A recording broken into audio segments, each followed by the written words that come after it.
କଳିଯୁଗ ମଣିଷଙ୍କ ଜାଣିବା କଥା। ଧନ ନଥିଲେ କ'ଣ ହୁଏ? ଧନ ନଥିଲେ ମାତା ନିନ୍ଦା କରେ। ଧନ ନଥିଲେ ପିତା ରିଷ୍ଟ ହୁଏ। ଧନ ନଥିଲେ ଭ୍ରାତା ସମ୍ଭାଷଣ କରେ ନାହିଁ। ଧନ ନଥିଲେ ଭୃତ୍ୟ କ୍ରୋଧ ପ୍ରକାଶ କରେ। ଧନ ନଥିଲେ ପୁତ୍ର ଅବାଧ୍ୟ ହୁଏ। ଧନ ନଥିଲେ ପତ୍ନୀ ଆଲିଙ୍ଗନ କରେ ନାହିଁ। ଧନ ନଥିଲେ ବନ୍ଧୁବାନ୍ଧବ ଦୂରେଇ ଯାଆନ୍ତି। ଧନ ନଥିଲେ ସବୁଠି ଲଜ୍ଜିତ ହେବାକୁ ପଡ଼େ। ଧନ ନଥିଲେ ଲୋକେ ହୀନ ଦୃଷ୍ଟି ଦେଖନ୍ତି।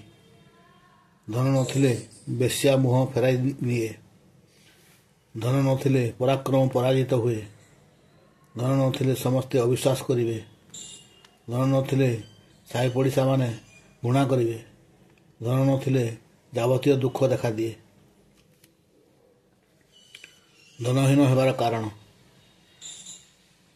ଗୁରୁବାରରେ ଖଇ ଭାଜିଲେ, ଗୁରୁବାରରେ ଆମିଷ ଭୋଜନ କଲେ, ଗୁରୁବାରରେ ତୁଳା ଭିଣିଲେ, ଲାଉରେ ଆମିଷ ମିଶାଇ ରାନ୍ଧିଲେ, ଖଟର ଛାଇରେ ଶୋଇଲେ, ରାତିରେ ଦହି ପିତା ଓ ଆମିଷ ଖାଇଲେ, ଖାଇବା ସମୟରେ ଅନ୍ନ ତଳେ ପକାଇଲେ, ଲଗ୍ନ ହୋଇ ଶୟନ କଲେ, ହାତ ପାଦ ମୁହଁ ନ ଧୋଇ ଭୋଜନ କଲେ, ଅମାବାସ୍ୟା ସଂକ୍ରାନ୍ତିରେ ହଳ କଲେ, ଅମାବାସ୍ୟା ସଂକ୍ରାନ୍ତିରେ ତେଲ ଲଗାଇଲେ, ସଭାରେ ବସି ମିଛ କହିଲେ,